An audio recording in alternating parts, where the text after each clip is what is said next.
dele. Boa noite a todos, esperando o João Paulo Lordelo. Entrou.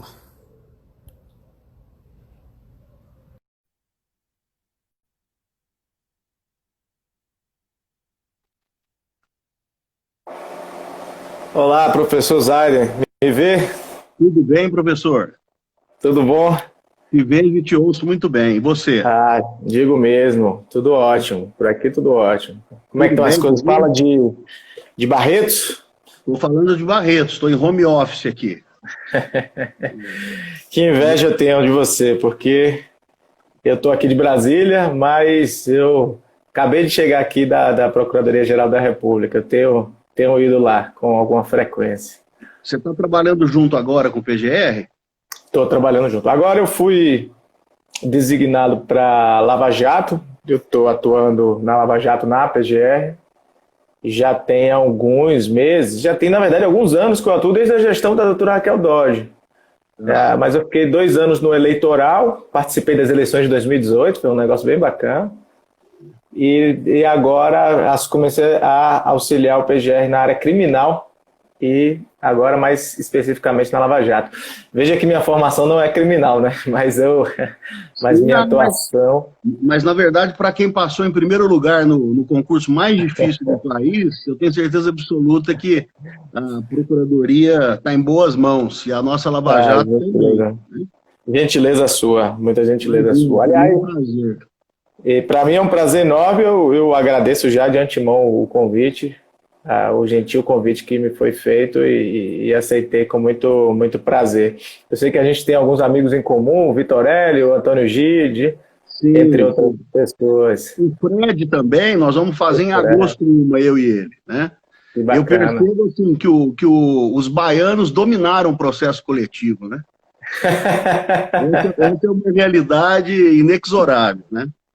Que bacana, que É, bacana. O Gide, que é baiano e ele, apesar de morar nos Estados Unidos já há muito tempo, ele é uma sim, das pessoas mais baianas que eu conheço. Ele fala o baianês tradicional, ele pensa como baiano, sim, ele é muito, muito baiano mesmo. Fred também nem se fala. Fred é uma sim. grande figura, um grande professor, foi meu orientador no doutorado, é uma grande Prefaciou o seu referência. livro, né? O seu último livro.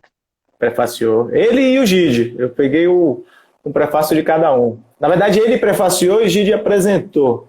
A Eu Gide... tô com ele aqui, ó. Ah, Tô que com bacana.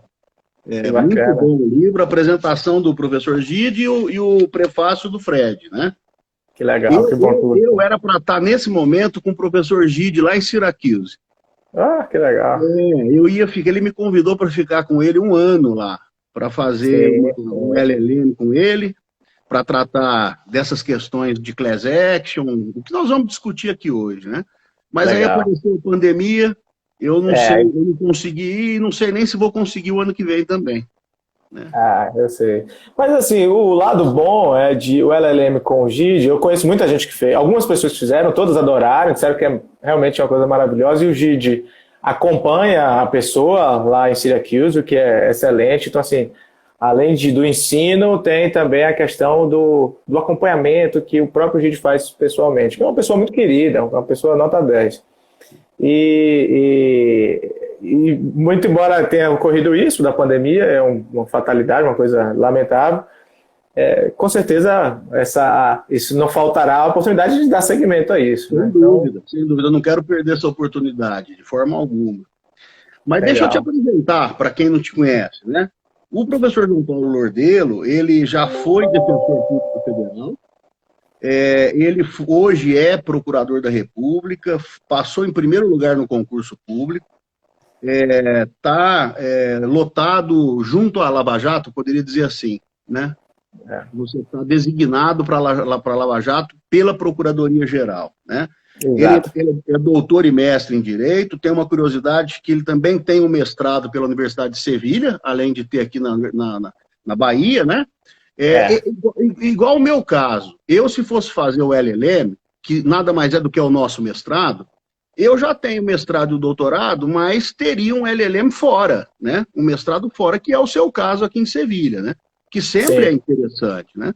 Sim, sim, sim. E eu fiz inconstitucional, inclusive. Não, Inconstitucional.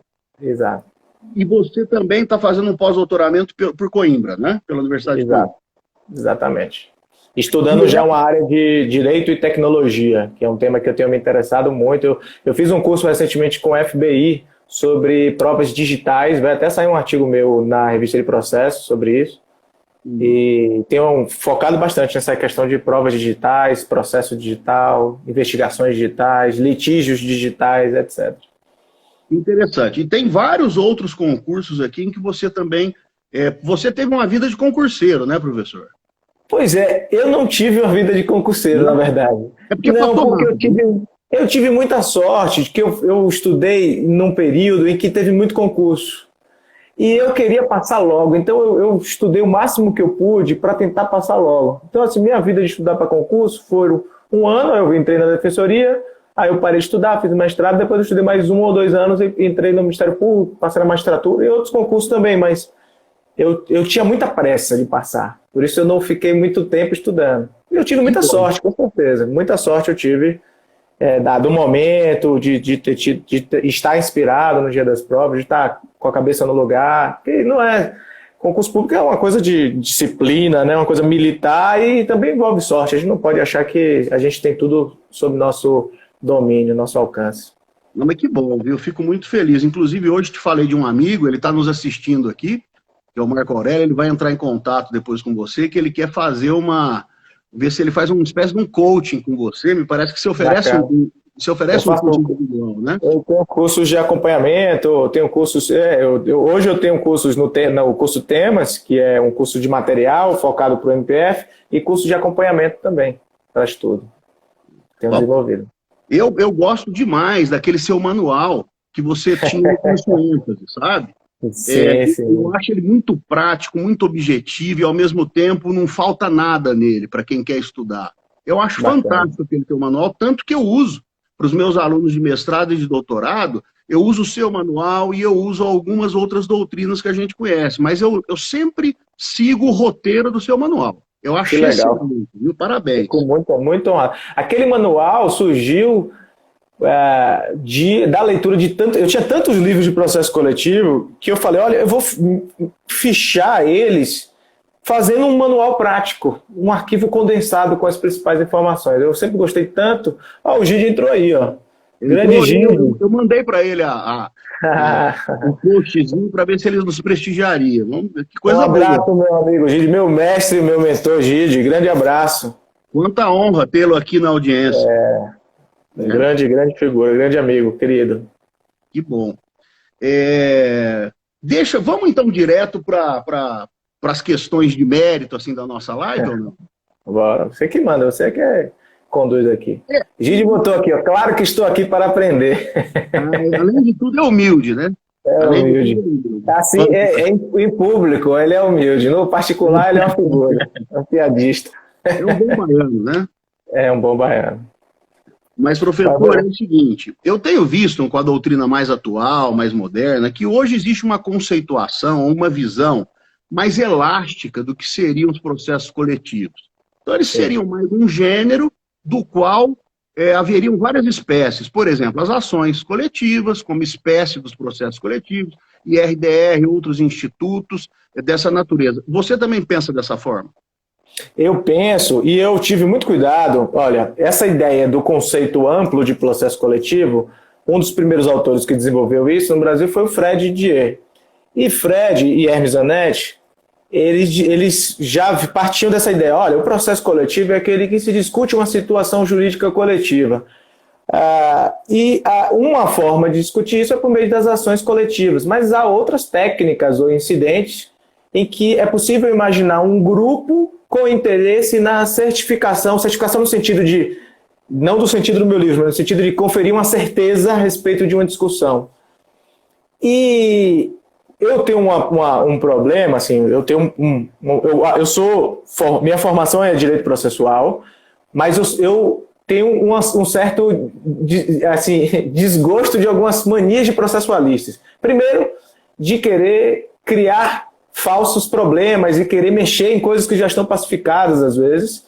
E segundo, de querer classificar demais as coisas sem ter uma grande utilidade. Então eu fiquei com medo na hora de falar sobre isso. Eu falei, pô, será que isso aqui eu vou me enroscar num conceito novo, numa ideia nova que não tem muita utilidade?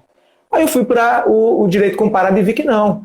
Que o direito comparado, de fato, considera o processo coletivo como um conceito amplo, muito embora não exista uma preocupação conceitual tão grande no estrangeiro, notadamente nos Estados Unidos, na Inglaterra, na tradição das class action, não existe uma ideia de conceitos.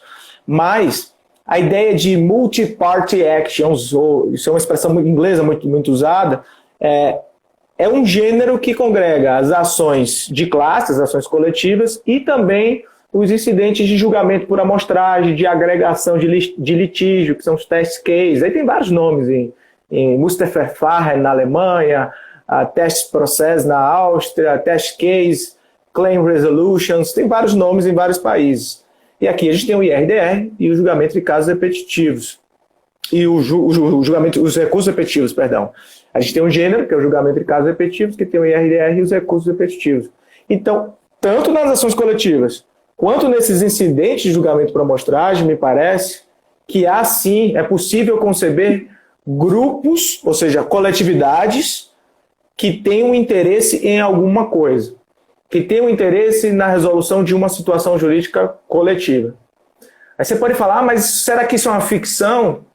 Pouco importa se isso é uma ficção. Pessoas jurídicas não são ficções. Ninguém vê uma pessoa jurídica andando na rua. Então, e aí você tem a teoria organicista, a teoria ficcional da pessoa jurídica. Pouco importa. Existe, acabou. Sim. Então, eu parto desse pressuposto. Parece que o processualista, ou alguns, tem uma mania muito ruim, como você disse, de se levar muito a sério, de querer desenvolver teorias que, na verdade, não instrumentalizam o direito material, né? Então fica uma discussão de sexo dos anjos que não leva a nada, que não traz efetividade nenhuma, né? Eu também acho. E querer encaixar as coisas nas gavetas, né? A gente tinha as gavetas das condições da ação, dos pressupostos processuais. O Brasil fala ainda em prescrição e decadência. A gente convive com prescrição e decadência e a gente pensa no critério de Agnella Amorim Filho para dizer que a decadência se liga ao direito potestativo, a prescrição, a pretensão. Por que não é prazo para exercer alguma coisa? Por que criam... Não, mas prescrição não se suspende. Pô, mas aí tem vários exemplos de rescisória que cai em feriado e prorroga o prazo. Quer dizer, então, para que isso? Para que criar tantos conceitos? Parece que é uma glamorização da dificuldade, né? Até a pessoa entender a diferença entre decadência e prescrição é uma coisa absolutamente terrível, né? É uma mania de querer citar livro jurídico húngaro do século XVI, né? Uma coisa assim... Que parece que é um perfume a mais, mas que não traz viés prático nenhum para a atividade. Eu concordo. É que nem letra de médico, né? Só serve para dificultar a leitura.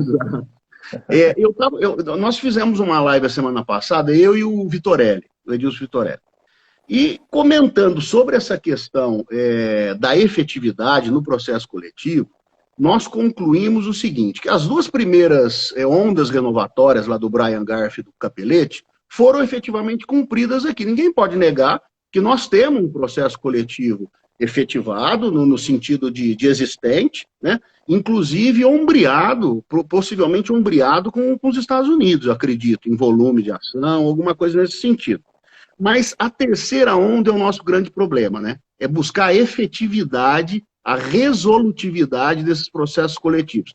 Não tem cabimento a fase de cumprimento de sentença desses processos, já com o trânsito em julgado, exigir que os individuais, os jurisdicionados individuais, se habilitem nessa fase, porque vira uma bagunça, né?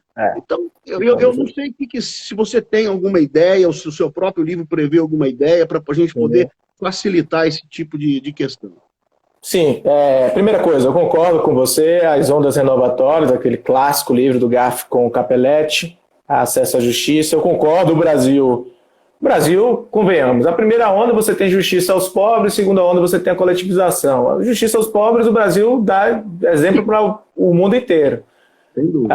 O processo brasileiro definitivamente ele é acessível. Obviamente a Defensoria Pública pode não estar em todos os locais, mas você ainda tem atermações, você tem mecanismos tecnológicos hoje que até facilitam. E somos um país muito pobre, a gente tem que levar isso em consideração.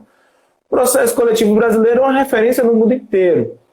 A gente tem nossos problemas, obviamente, mas é um dos mais avançados, se não for tão avançado quanto os americanos. Há quem diga até que nós somos ainda mais desenvolvidos do que eles. E nós temos uma característica que é uma característica étnica, cultural brasileira, que faz com que nossos conflitos coletivos sejam bem particulares se comparados com os Estados Unidos.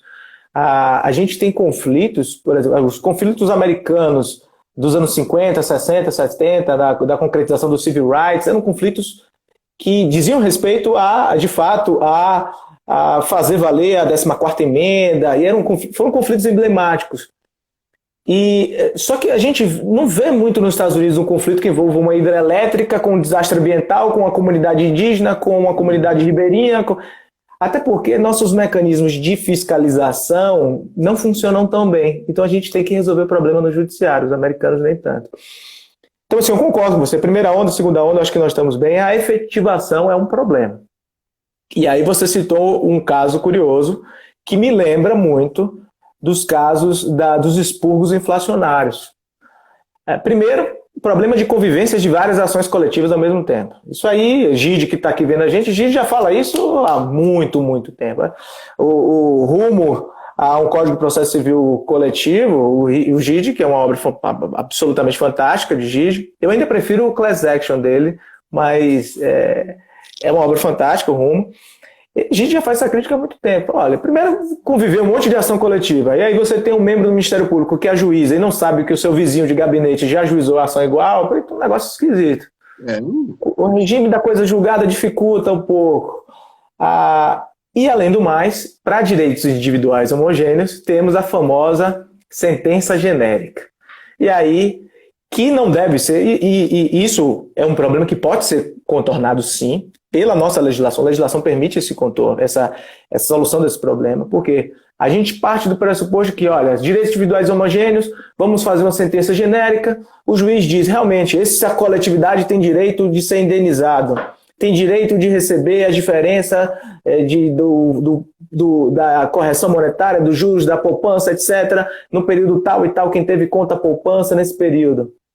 Pronto, falo isso genericamente, cada um se habilite.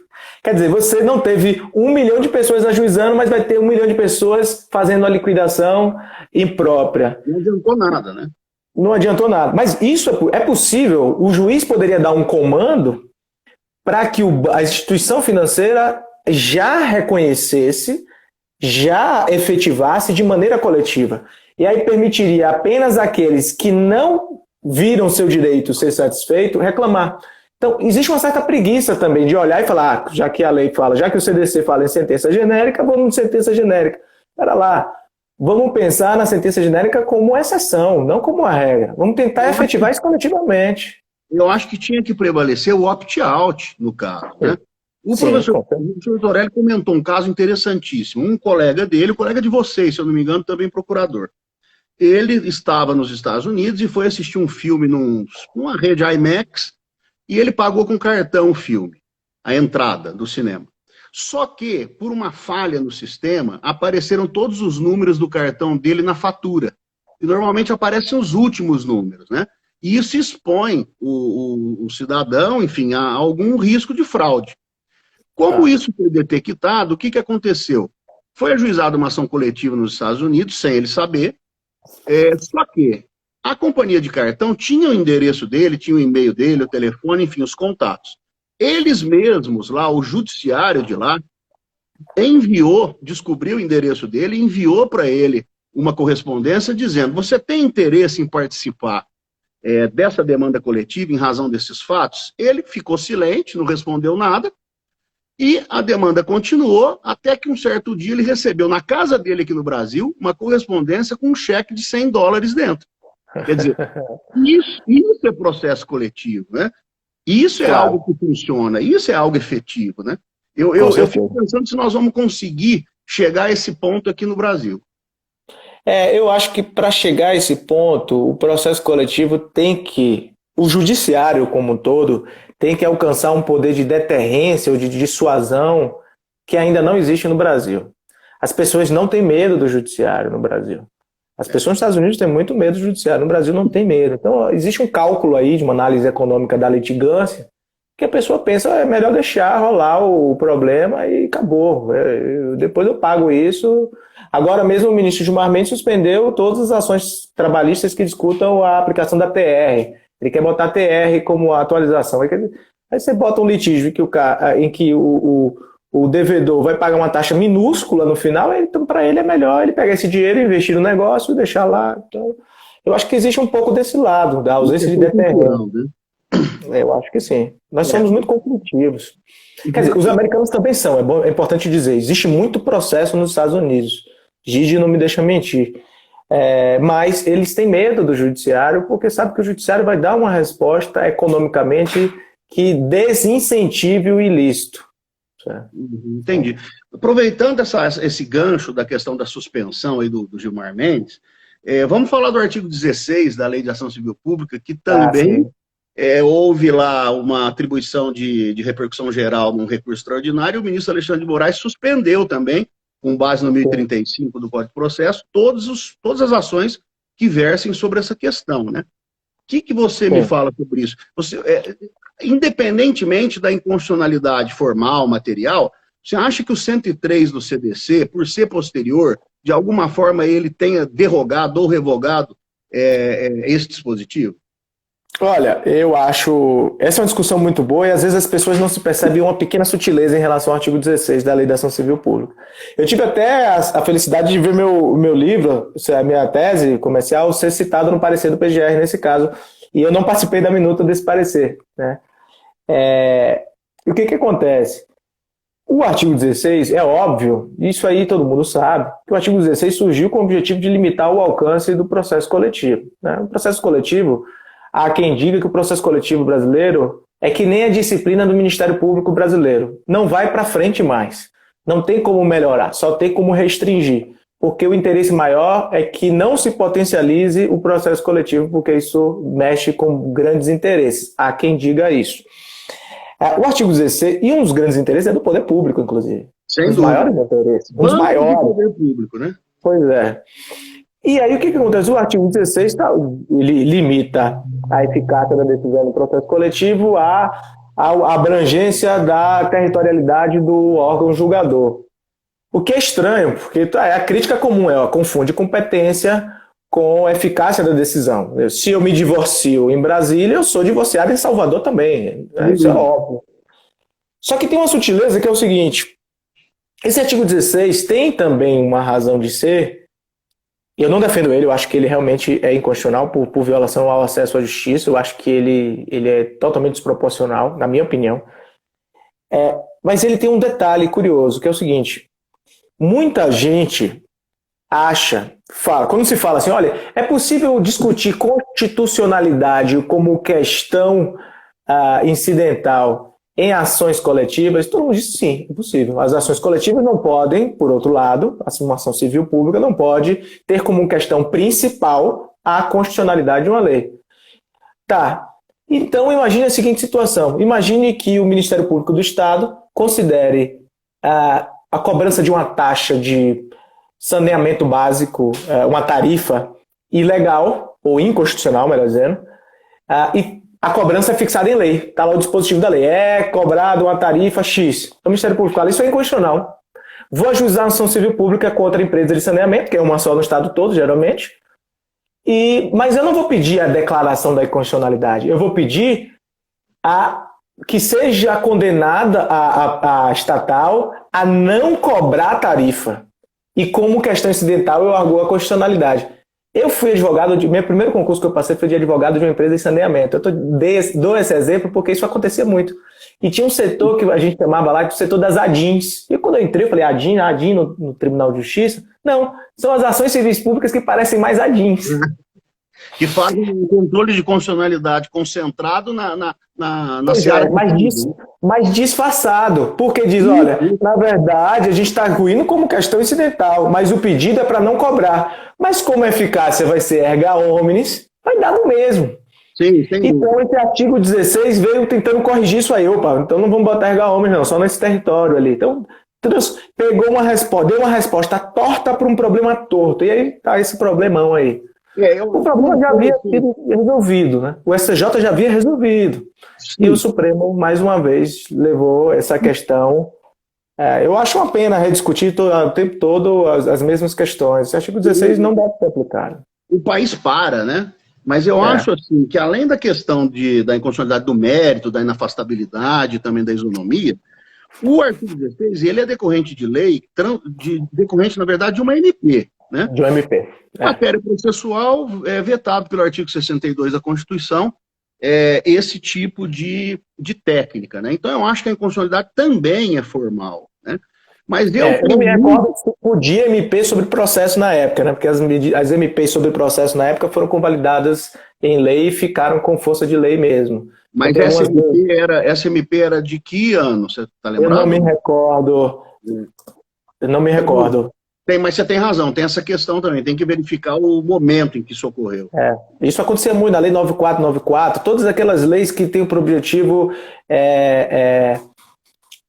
proteger o poder público. É justamente a Lei 9494 que trouxe esse artigo 16. Então veio de uma medida provisória numa época em que ainda a medida provisória virava lei. Hoje realmente seria inconstitucional. Mas lembra que não existe inconstitucionalidade formal superveniente, né? Ela é recepcionada. Ela foi recepcionada. Sobre a sua certificação coletiva, o que você pode dizer para a gente sobre a Class Certification americana, traçando em paralelo também com aquilo que você propõe no nosso processo? Perfeito. Eu fiquei muito feliz, depois que eu lancei esse livro, quando eu vi, nos últimos tempos, muita gente falando sobre processos estruturais, que é um tema que acabou virando um tema da moda no processo coletivo. E tenho visto muitos autores dizendo que nos processos estruturais, que é um tema sobre o qual a gente pode falar também, se você quiser, tenho visto muitos autores dizendo, olha, o processo estrutural é um processo... É um processo bifásico. Eu falei, ótimo, beleza. Porque a certificação coletiva, o que eu defendo aqui no livro, é uma decisão que demarque duas fases bem distintas do processo coletivo. O momento de postulação e organização para o momento de instrução, julgamento e posterior execução. O que acontece? Essa tese que eu lancei, ela vem de uma observância de problemas práticos que eu analisei ao longo dos tempos, como desde quando eu era defensor público, depois quando eu virei membro do Ministério Público. E esses problemas surgem, sobretudo, nos casos complexos. Ou nos casos, não vou nem usar a expressão complexa, vou dizer nos casos multipolares, nos casos multigrupais, eu diria até. Nos processos coletivos que envolvem interesses de mais de um grupo. O que acontece? Eu tenho um exemplo que eu acho muito bom. Quando eu estava na Defensoria Pública, um colega ajuizou uma ação civil pública com o seguinte objetivo. Ele disse, olha, lá em São Paulo, os carteiros não estão entregando cartas em determinados locais, porque, segundo os Correios, são locais muito perigosos e por isso não dava para entregar as cartas.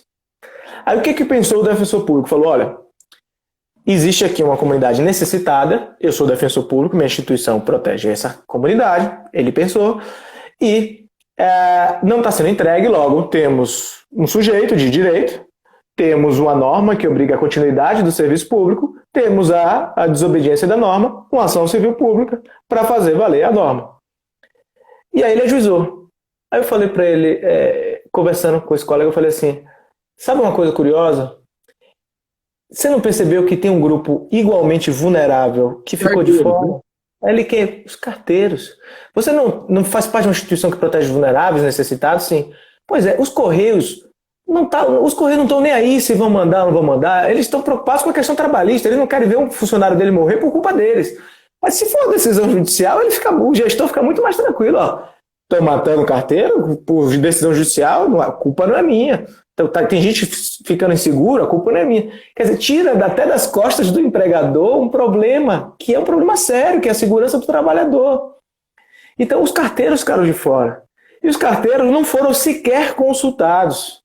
E o juiz poderia, na hora de receber o processo, de observar a contestação dos Correios, falar, tá bom, Recebi a inicial, recebi a contestação, mas identifiquei que existe um grupo diretamente afetado. Porque, veja, a decisão de certificação é uma decisão de saneamento e organização. O juiz vai olhar, olha, isso aqui realmente é um processo coletivo, existe uma questão comum aqui, existe legitimidade, existe legitimidade no sentido de representação adequada, até importando dos americanos, existe, tá? A defesa foi feita, quais são os pontos controvertidos? Existe um grupo, quais são os grupos que estão envolvidos? Quais são os diretamente envolvidos? Pô, tem um grupo aqui que está totalmente vulnerável e precisa ser ouvido. Veja que o Código de Processo Civil previu expressamente uma das novidades do CPC de 2015 é em litígios coletivos rurais você ter a intimação do Ministério Público e da Defensoria Pública, porque já presumo que deve ter muita gente ali, grupos de interesses variados. Houve uma supressão daqui do artigo 333 do anteprojeto, que previa aquela coletivização, né? Mas manteve essa regra, né? Mas manteve essa regra. Então veja que o juiz tem que estar atento num processo coletivo. Primeiro ele precisa estar atento à natureza do conflito. E aí a gente tem que bater muitas palmas para Vitorelli, que fez uma análise sociológica dos conflitos coletivos, porque Vitorelli partiu dos direitos abstratamente previstos para pensar nos conflitos. É uma visão mais pragmática e sociológica, que para mim é uma visão muito mais adequada. Olha, que tipo de conflito existe aqui. E aí, a partir do tipo de conflito, a gente vai ver se existem mais de um grupo interessado, se esse conflito, existe uma conflituosidade interna maior, menor, porque isso vai afetar na legitimação, na participação, na coisa julgada, etc. Então o juiz tem que observar qual é o tipo de conflito. A partir do tipo de conflito, ele tem que tomar uma série de medidas para saber como é que eu vou organizar a produção de prova, como é que eu vou organizar a participação no processo, como é que eu vou definir quais são os grupos. Uma coisa que tem nos Estados Unidos, e aí eu peguei isso emprestado do Class Certification, como você bem explicou, da regra 23 das regras de processo civil federais, né? Que são o parlamento delega para o próprio Supremo e o Supremo faz as regras de processos federais. E a regra 23 diz lá, o juiz vai fazer a chamada Class Certification, o juiz vai organizar o processo e ao fazer isso ele vai ter que olhar se estão presentes os requisitos para um processo coletivo e vai organizar o processo coletivo. E vai ter que definir como é que esse processo coletivo vai correr a partir de então. E a gente vê no Brasil, muitas vezes, processos que não correm muito bem. Processos sem audiências públicas, ou audiências públicas mal feitas. Porque, veja, uma coisa é não ter audiência pública. Dependendo do conflito, é uma lástima não ter audiência pública. Outra é marcar uma audiência pública num horário que está todo mundo trabalhando, sem notificação adequada, sem saber onde vai ser realizada essa audiência pública, sem definir uma metodologia para a audiência pública. Veja que a audiência pública não é tão simples assim. Sim. É uma coisa complexa a audiência pública. Outra coisa, notificação adequada, as pessoas precisam saber, o colega do Vitorelli, né, recebeu uma carta em casa, um cheque, a notificação como é feita. Hoje em dia, com a internet, a gente pode fazer notificação no Twitter, no WhatsApp, com diversos meios, a preço de banana. Sem dúvida. A preço de banana. Não precisa mais botar na TV. Então, assim, o juiz tem que organizar o processo para sanear ele adequadamente. E se for um processo estrutural, que é um tipo de conflito, que é um tipo de processo que envolve conflitos estruturais, a gente ainda vai ter que, esses processos estruturais são marcados por uma decisão de transição. O juiz cria um regime para tentar rearranjar um estado de coisas. Então, isso vai ter que definir um calendário de medidas que podem ser efetivadas pelas partes. Então, assim, o processo coletivo hoje, ele não pode ser visto. Há muito tempo as pessoas diziam, olha, o processo coletivo não é Tício contra Mévio, não é Caio contra Tício. Tudo bem. Mas também não é o grupo tal contra fulano. Às vezes são vários grupos. Existe uma zona despolarizada. Nesse caso do exemplo que você citou dos Correios, você entende que seria possível a mesma defensoria atuar em nome dos funcionários do Correio, ou vamos dizer assim, defensores distintos, mas o mesmo órgão atuando, tendo em vista que nós temos dois grupos, pelo menos, hipossuficientes? Eu acho possível, desde que sejam dois defensores públicos diferentes. E aí veja como o papel também do Ministério Público é importante. O Ministério Público, ele, se não for parte no processo coletivo, ele vai ser fiscal da ordem jurídica, qualquer processo coletivo. Então ele tem que estar atento, ele tem que ficar cutucando o juiz o tempo todo. Juiz, E os carteiros, juiz, e os carteiros.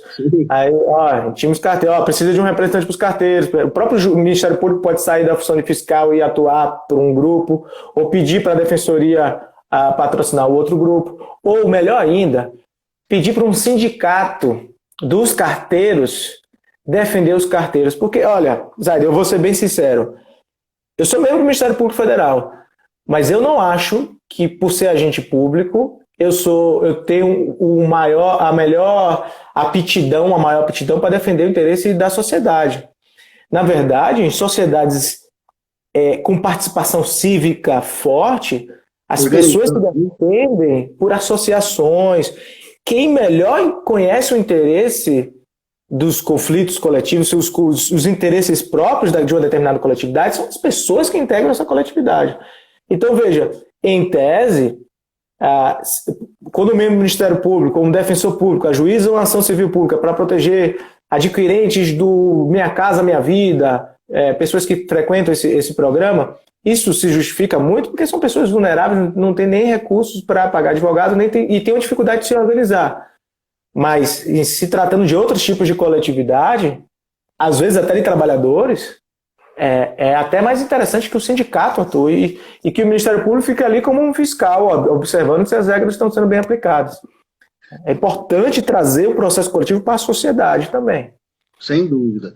E voltando um pouco para a questão da certificação, eu queria até que você discorresse um pouquinho para quem está nos assistindo sobre a extensão dessa certificação que é praticada nos Estados Unidos. Por exemplo, a questão da representatividade adequada, o juiz, nesse momento de certificação, ele pode, com a redundância, o perdão da redundância, certificar que aquele advogado que propôs a ação, que representa aquele grupo, não é ideal ou adequado para aquela causa. Acontece dessa forma mesmo? Acontece, nos Estados Unidos acontece. Porque, veja, nos Estados Unidos, eles pensam... E eu gosto muito de falar, eu acho muito interessante essa percepção que os americanos têm, que é o seguinte: o processo coletivo serve por diversos motivos, para fomentar o acesso à justiça, a deterrência, para desestimular condutas, que é justamente promover uma reparação mais integral, etc. Mas o processo coletivo tem que observar o seguinte: os membros ausentes não podem ser vinculados a uma decisão que foi mal conduzida por um legitimado inadequado. Então, existe uma preocupação com os membros ausentes, ou seja, as pessoas que compõem o grupo, mas que não estão formalmente ali no processo. Então, o juiz, quando alguém ajuiza uma ação coletiva, uma class action nos Estados Unidos, ele ajuiza uma ação em seu favor e em favor de outras pessoas em situações similares. É essa a expressão utilizada. O legitimado é o membro do grupo, é o lesado, ou seja, é um membro da coletividade. Só que ele é ajuizado por meio de um escritório de advocacia, que precisa ter estrutura para ajuizar, porque as coisas não são baratas nos Estados Unidos e perícias, sobretudo, são bem caras. E os processos coletivos exigem uma experiência forte. Então o juiz deve analisar, primeiro, se o membro do grupo é um membro típico, porque o juiz vai ter que ver, olha, essas situações são homogêneas ou são heterogêneas? Esse membro do grupo, ele é igual aos outros? Assim, de maneira abstrata, ele é igual ou ele tem um interesse particular? Porque se ele está atuando em defesa de todos os ausentes, ele tem que ter o mesmo interesse de todos os ausentes. Sem dúvida. E o advogado tem que ser uma pessoa qualificada para isso. Então, realmente tem isso. E aí, veja que coisa curiosa. Veja como isso tem toda a razão de ser. Não sei se você lembra do habeas corpus coletivo impetrado em favor das mulheres que tinham filhos nas prisões. Isso aconteceu no Brasil, acho que uns 2 anos atrás. Um habeas corpus que eu acho muito importante. Essa é uma questão de direitos humanos importantíssima. É uma coisa lamentável que crianças ou bebês ou mulheres grávidas estejam na prisão. Isso é uma coisa lamentável. Isso é algo que causa espécie. Mas o instrumento do habeas corpus coletivo, para mim, também não vejo problema nenhum em reconhecer. Eu acho que qualquer ação pode ser coletivizada. Mas, se alguém ajuiza uma ação coletiva e os membros do grupo são muito heterogêneos, é difícil conseguir uma eficácia, uma efetividade, melhor dizendo, a essa decisão. Porque o que o STF falou? Olha, realmente as mulheres têm direito a terem fora, elas têm que ser soltas, exceto uma excepcionalidade assim que o juiz pode observar. Ué, então abriu margem para o juiz manter. E aí, veja, Por que ele abriu essa excepcionalidade? Porque a discussão estava muito abstrata. Faltou uma questão comum que homogeneizasse o grupo. Isso é observado na decisão de certificação. Entende? Então você vê que realmente tem todo um viés prático que traz efetividade para a questão do processo coletivo, né? Eu acho importantíssima, a tua obra é magnífica. O professor Vitorelli está soltando uma agora também fresquinha sobre o processo estrutural. Estou louco para ler.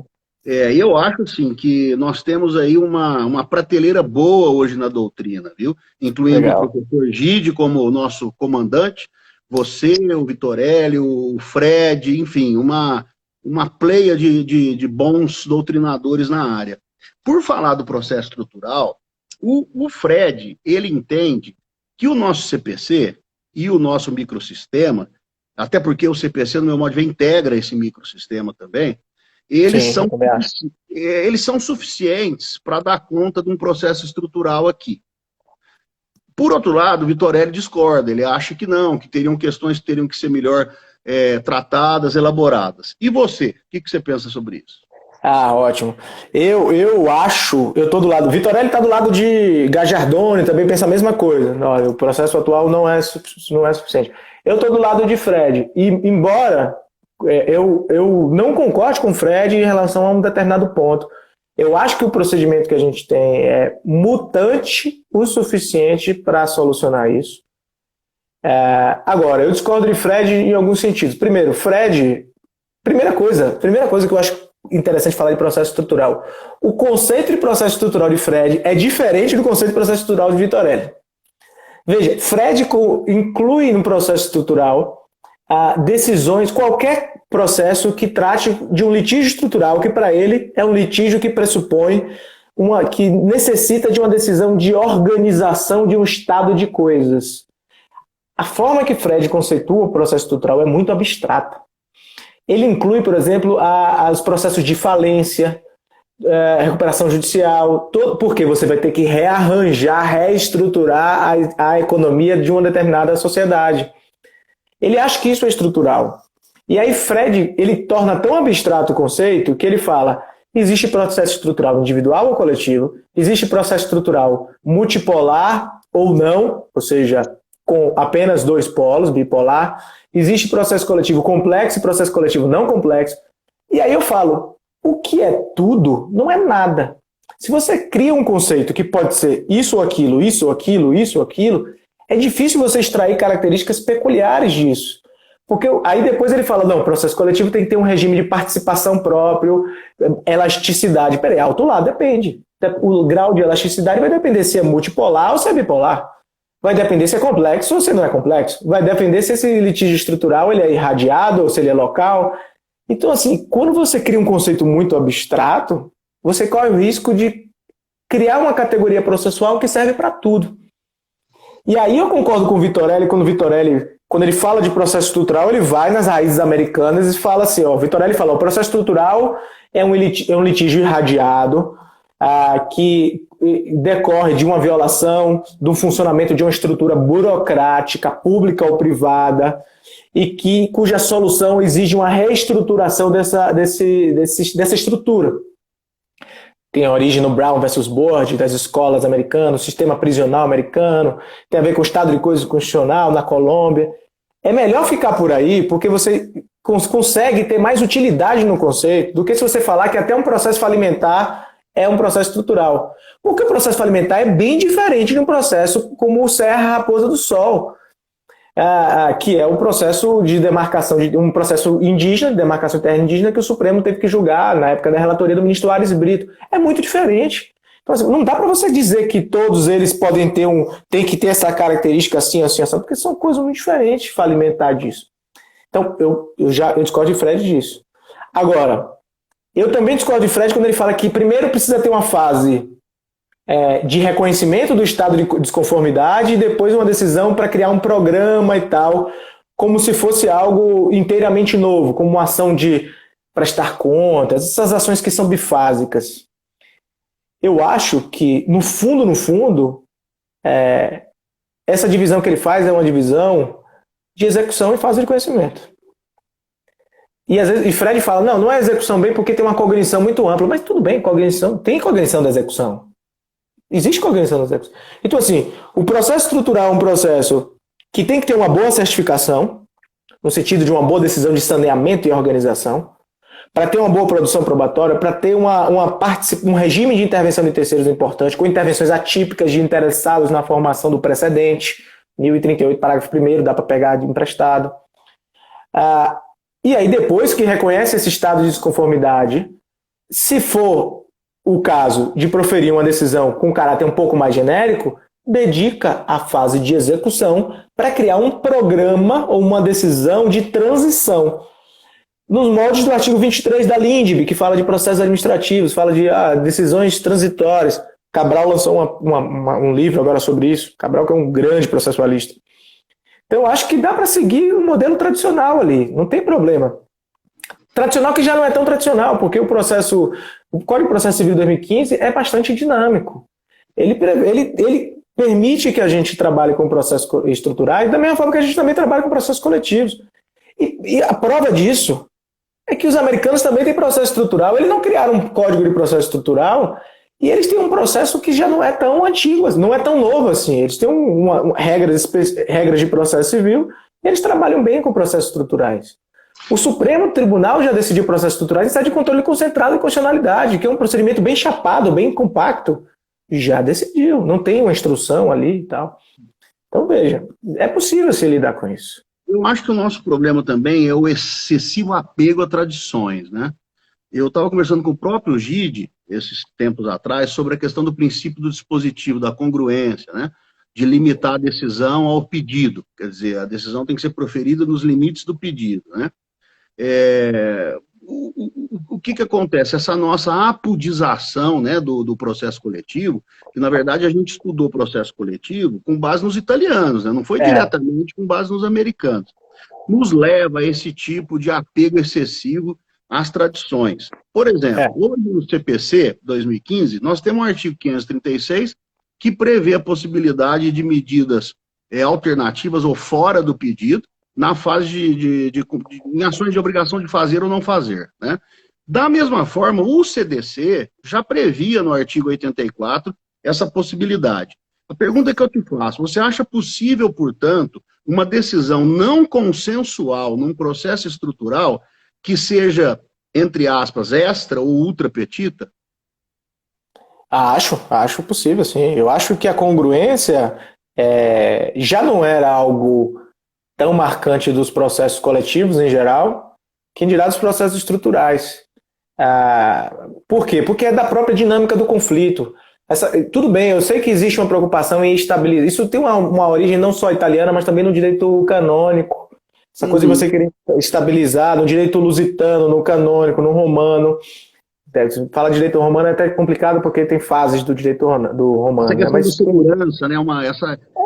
Você faz uma fase, então vamos estabilizar isso aqui, vamos estabilizar. Mas o conflito é dinâmico, então não existe decisão que se estabilize em uma situação em que surgem novas questões, o conflito é dinâmico e toda hora surgem novas nuances desse conflito. Eu não vejo problema nisso. E aí você falou interessante, você falou uma decisão que possa fazer isso. Veja que curioso. Em especial nos conflitos, nos chamados processos estruturais, em vez de usar o conceito de processo estrutural, eu prefiro muito mais, e eu acho muito mais útil usar o conceito de decisão estrutural ou decisão estruturante. Eu acho que a marca maior está no tipo de decisão que cria um regime uma espécie de um regime de transição para rearranjo de uma estrutura. Essa é a marca do processo estrutural, é a necessidade de uma decisão de rearranjo, que pode estar muito bem fora do pedido. Ou o pedido pode ter um conteúdo muito mais genérico. Então, acho que há muito mais utilidade em falar em decisão estrutural, e aí eu respondo a pergunta anterior, e também acho que essa decisão não precisa respeitar de maneira tão forte assim a ideia de correlação ou a congruência objetiva. Nem a congruência subjetiva. Outros grupos podem intervir no processo, né? Nem a congruência subjetiva.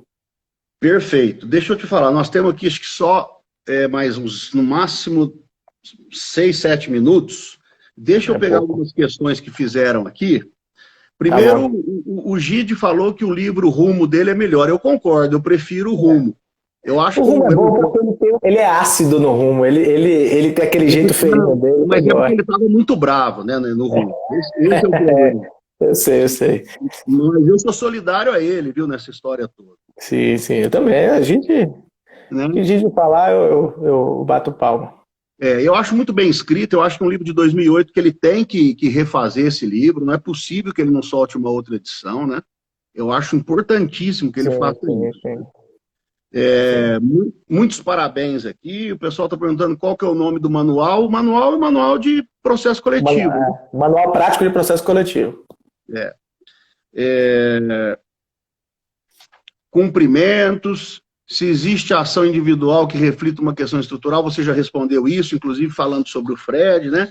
Eu queria, vamos ver se dá tempo. Se não der, não tem problema. A gente faz uma outra oportunidade. Mas surgiu uma discussão em sala, no mestrado, de uma menção que o professor Hugo Nigro Mazzilli tinha feito num texto, supondo a seguinte situação. O sujeito ajuiza uma ação, processo individual, perde essa ação e transita em julgado. Sobrevém depois uma ação coletiva sobre o mesmo assunto, só que julgada procedente com trânsito em julgado. Essa coisa julgada coletiva teria, em razão do princípio da isonomia, um efeito rescindente sobre a coisa julgada individual? Esse é o tema para o qual a gente vai ter que recorrer às duas correntes. Existe a corrente A e a corrente B, né? Eu acho bastante, digamos assim, bastante razoável supor que a decisão coletiva suplantaria, sim, a decisão individual, porque o indivíduo, desde que não houvesse ação coletiva quando uma pessoa ajuizou a sua individual. Por que isso? Porque, em tese, continuar na sua individual significa o exercício do direito de retirada. Senão ele poderia muito bem suspender, né? Poderia suspender. Mas, nesse caso, ele nem pôde exercer seu direito de retirada. Eu acho razoável supor que o grupo que estava sendo protegido naquela ação coletiva era também integrado por essa pessoa, por uma questão de isonomia e prestígio ao acesso à justiça. A grande discussão aí é o seguinte: o grupo que foi tutelado pela ação coletiva, ele faz parte ou não faz? Por ele ter ajuizado a ação individual, ele já se retirou do grupo? Essa é a grande discussão. Eu acho que as duas respostas são formalmente válidas, no sentido, são razoáveis, mas eu fico com o princípio da isonomia. Eu acho que faz mais sentido. Independentemente de ter que, de lege ferenda, introduzir mais uma hipótese de rescisão lá do 966 do CPC, que seria essa hipótese, independente disso, já com base na isonomia mesmo, você acha Eu acho que já. Eu acho que haveria uma suplantação da coisa julgada. Eu acho que sim. Eu acho que faz sentido. Mas é uma discussão complicada, não é uma discussão fácil essa, não é uma discussão fácil. Não é, eu estou ensaiando para escrever um artigo sobre isso, mas por enquanto eu estou com medo de escrever, porque eu tenho medo do que eu vou escrever. Eu nunca refleti profundamente sobre isso. Eu tenho um feeling de que a isonomia, para mim, deve prevalecer aí. Tá. Eu vou deixar para você agora esses últimos minutos, para você fazer alguma consideração final. Enfim, eu antes quero te agradecer muitíssimo. Você realmente é uma pessoa extremamente generosa, extremamente simpática, inteligente, e eu acho que para quem, não só para quem assistiu, mas para mim também foi uma grande aula esse nosso bate-papo. E eu quero voltar a fazer num futuro breve. Te agradeço muitíssimo. Zé, eu que agradeço a você pelo convite, pelas palavras gentis que você tem disse desde o início até agora. Fico muito honrado, sendo bastante sincero. Eu me considero uma pessoa que teve bons mestres, eu sou um eterno aprendiz, estou sempre tentando colar em pessoas que têm um bom conhecimento, trocar ideias. Eu acho que é assim que a gente aprende, a gente evolui, né? E acho que agradeço a oportunidade de conversar com você. Acho que a gente podia fazer isso outras vezes, até é sempre bom fazer essas lives assim, debater temas tão apaixonantes quanto o processo coletivo. Sem dúvida. Eu tento sempre, nas minhas exposições, ser o mais simples e claro possível. Eu sempre tento ser o melhor professor que eu gostaria de ter para mim mesmo. E eu acho que a clareza é um elemento muito importante e a simplicidade para explicar determinados temas. Eu acho que eu tive bons mestres nesse ponto. A gente já falou de alguns deles, eu acho que eu tive bons mestres e tento segui-los aí nessas características. O Muito obrigado Gide mesmo pelo convite, estou à disposição de você. O Gide acabou de dizer aqui o seguinte: excelente live, tanto o entrevistado quanto o entrevistador. Na verdade, sobre mim ele falou porque senão ficaria chato, viu? Mas eu quero agradecer a observação do professor Gide, para mim é uma honra, viu? É uma honra, a honra é nossa. Gide tem que... agora ele está preso lá, né, por causa da pandemia, mas quando vier, eu já deixo aqui o recado dado. Gide, quando vier, vamos marcar aí de nos encontrar de novo. Acho que o Gide, sempre que vem, a gente acaba se encontrando, porque ele dá aulas na escola do MPU, ele fez parte da minha banca, e a gente está sempre trocando algumas ideias. Será que esse atual PGR não te dá um ano também para você fazer junto comigo lá em Syracuse? Pois é, eu acho que daria, mas assim, não é o momento. Tá, eu acho que o Brasil precisa muito de você aqui agora, viu? Obrigado. Acho mesmo, fico muito feliz com essa notícia, porque eu acompanho não só o seu conhecimento, mas eu percebo a honestidade que você transmite e a preocupação que você tem com aquilo que é público. Eu tenho perfeita percepção disso. E eu fico muito feliz de ter pessoas que cuidam da res pública da forma como você cuida. Fico muito feliz. Obrigado. Eu vejo como um grande dever que eu tenho. Eu não sou titular de um mandato, eu sou titular de uma função, de um cargo que exerço em nome da coletividade, né? Então, eu tento fazer o meu melhor. Que bom que se todos fossem assim. Muito obrigado, então. Um grande abraço, viu? E fica com Deus. Um abração para você. Fica com Deus. Um abraço a todo mundo. Obrigado. Tchau, tchau.